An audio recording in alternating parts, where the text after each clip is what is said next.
너도 나도 받는다는 디딤돌 대출. 2%에서 3%대의 금리에 이자 부담도 낮은데 생애 최초 시라면 10% 한도를 더 받아 내 집 마련의 꿈을 실현해 줄 수 있는 대출인데요. 신생아 특례에 해당하신다면 무려 1에서 2%대의 금리까지 가능해 내 집 마련의 꿈을 갖고 계신 20, 30대에게 희망이 되어주고 있죠. 이 디딤돌 대출에 대한 질문 댓글이 저희 채널에도 많이 달려서 오늘은 이 디딤돌 대출에 대한 궁금증을 속 시원히 해결해 드리겠습니다.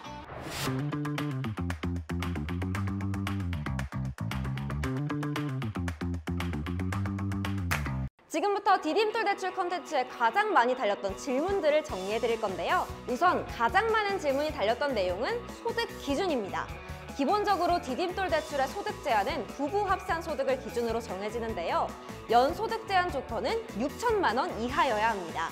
하지만 예외가 있죠. 생애 최초로 주택을 구입하시는 분이나 2자녀 이상 가구는 7천만 원으로 범위가 늘어나게 되며 신혼부부는 8,500만 원까지 늘어나게 됩니다. 하지만 이 기준을 해석하기가 참 어려울 때가 있죠. 퇴사라던가 휴직 등 개개인의 상황은 모두 다 다르니까 소득과 관련된 질문들이 특히 많았는데요. 지금부터 자세히 알려드리도록 할게요. 첫 번째, 디딤돌 대출 신청을 했는데 이후에 퇴사하면 대출이 회수되나요? 이건 시점이 중요할 것 같은데요. 디딤돌 대출을 이미 신청하셨다면 최종 심사까지 약 1개월 정도가 소요됩니다. 최종 심사가 완료된 후에는 퇴사하시더라도 재심사를 하지 않아서 안심하셔도 됩니다. 하지만 이 최종 심사가 완료되기 전 퇴사를 하셨다면 재심사가 들어갈 수도 있기 때문에 심사 시점이 굉장히 중요합니다. 만약 아직 최종 심사가 끝나지 않으셨다면 퇴사 결정은 잠시 스톱해주세요. 두 번째, 저희는 부부 합산 소득이 제한 조건보다 높은데 한 명이 퇴사하면 가능할까요? 시중은행의 금리는 보통 3%대고 디딤돌 대출은 그보다 낮은 금리이다 보니까 이 소득 기준을 맞추려고 종종 퇴사를 고민하시는 분들이 계십니다. 우선 이에 대한 대답은 가능하다입니다. 사실 증빙소득이라는 게 증명하기가 더 어렵고 소멸시키는 것은 의외로 간단합니다. 직장인이신 경우 퇴직증명서를 제출하거나 사업자이신 경우 폐업신고서를 제출하시면 이전 소득은 무소득으로 인정됩니다. 부부 중 한 분의 소득만으로 소득 조건이 충족된다면 이 방법으로도 가능합니다. 세 번째, 육아휴직 중이라면 무소득으로 증빙되나요? 휴직은 연차를 기준으로 3년이 넘어갈 경우 무소득으로 증빙됩니다. 만약 3년이 안 됐다면 휴직 이전 소득이 인정되니까 꼭 참고하세요. 네 번째, 최근 복직을 했습니다. 소득은 어떻게 인정되나요? 최근 복직하셨다면 급여를 몇 번 받으셨는지가 중요한데요. 3개월 이상 급여를 받으셨다면 복직 이후 소득이 인정되고 해당 소득의 평균 12개월을 곱해 연소득을 산출합니다. 만약 3개월이 안 되셨다면 휴직자와 같은 조건으로 소득이 인정되니까 소득 제한을 확인하실 때 꼭 기억해주세요. 이어서 금리 할인에 대한 질문도 정말 많았는데요. 이미 금리가 낮지만 우대금리까지 챙길 수 있다면 디딤돌 대출의 장점은 더욱 커지겠죠? 이번에는 우대금리 조건과 추가로 꿀팁도 함께 알려드릴게요. 다섯 번째, 금리를 더 낮추고 싶은데 우대금리는 어떤 방법이 있나요? 디딤돌 대출의 우대금리는 기본적으로 연소득 6천만 원 이하인 한부모 가구와 장애인, 다가구, 신혼부부, 생애 최초 구입에 우대금리가 있습니다. 하지만 해당 우대금리 조건은 내 의지로 맞출 수 있는 것이 아니죠. 이외에 금리를 낮출 방법은 뭐가 있을까요? 청약저축가입, 부동산 전자계약 체결 등이 있습니다. 청약저축은 가입기간을 3년, 10년, 15년마다 우대금리 구간이 나눠져 있고 부동산 전자계약 체결은 국토교통부 전자계약 시스템을 활용한 계약을 말하는데요. 전자계약을 한다면 금리 할인뿐만 아니라 등기대행 수수료가 30% 절감된다는 장점도 있습니다. 이외에도 다자녀, 신규 분양주택 가구나 준공후 분양 전환 임대아파트 분양에 우대금리도 있으니까 해당되시는 분들은 꼭 챙겨가세요. 여섯 번째, 청약저축 할인에 대해 정확하게 알려주세요. 앞서 설명해드렸던 것처럼 청약저축은 기간과 납입 횟수에 따라 우대금리가 적용됩니다. 그런데 간혹 납입 회차가 조금 부족해 우대금리를 받지 못하는 분들이 계십니다. 꿀팁을 드리자면 청약저축은 선납이라는 제도가 있습니다. 미리 선납할 경우 최대 24개월까지 납입 회차를 인정받을 수 있는 제도죠. 다만 개설일을 기준으로 회차가 인정되기 때문에 이제 막 개설한 통장에 24개월치 납입금을 넣은 경우에는 기간이 부족해 인정을 받을 수 없다는 점도 참고해주세요.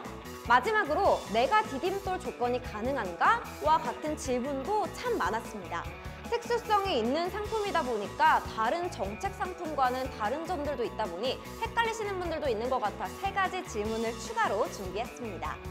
7번째, 주택을 팔며 디딤돌 대출을 받고 싶은데 가능한가요? 결론적으로 말씀드리자면 아쉽게도 불가능합니다. 디딤돌 대출은 대출 신청일 기준으로 무주택이어야 신청이 가능한데요. 간혹 보금자리론과 헷갈리시는 경우가 있는 것 같습니다. 보금자리론은 기존 주택을 처분하는 조건으로 무주택자 조건이 인정되지만 디딤돌 대출은 신청 시점에 무주택이어야 가능하다는 조건이 있어서 불가능하다는 점 꼭 기억해주세요. 8번째, 별거 중인 배우자가 1주택자인데 저도 받을 수 있나요? 아쉽게도 이 경우도 불가능합니다. 디딤돌 대출을 받을 때 주택 소유를 확인하는 세대원의 범위가 세대주 및 세대원 전원인데요. 여기서 예외의 조건이 있습니다. 만약 배우자가 주민등록 등본상 세대가 분리되어 있어도 부부는 한 가구로 인정되기 때문에 무주택자로 인정을 받기가 어렵습니다. 9번째, 이미 디딤돌 대출을 받았는데 부부 합산 소득이 초과했습니다. 대출 금액이 환수되나요? 다행히 디딤돌 대출은 실행 이후 사후 검증을 하지 않습니다. 말 그대로 대출을 실행한 뒤라면 추가적인 검증을 하지 않기 때문에 소득이 초과해도 대출이 환수되진 않으니까 그대로 이용하시면 되겠습니다. 다만 사후 검증을 하는 것이 한 가지 있는데요. 디딤돌 대출 거래 약정서 6조에 따라 디딤돌 대출 채무자는 대출 실행 후 1개월 이내 대출을 실행한 주택에 전입신고를 해야 하며 전입한 날로부터 1년 동안 그 주택에 거주할 것이라는 확약을 합니다. 10번째, 대출 가능 금액 기준이 어려워요. 반공제는 무엇인가요? 반공제란 소액 임차보증금은 최우선 변제금인 소액 임차보증금 대출 한도에서 제외하는 것을 말합니다. 즉, 대출 실행 후 나중에 들어오는 세입자의 보증금을 보호해주기 위한 제도인데요.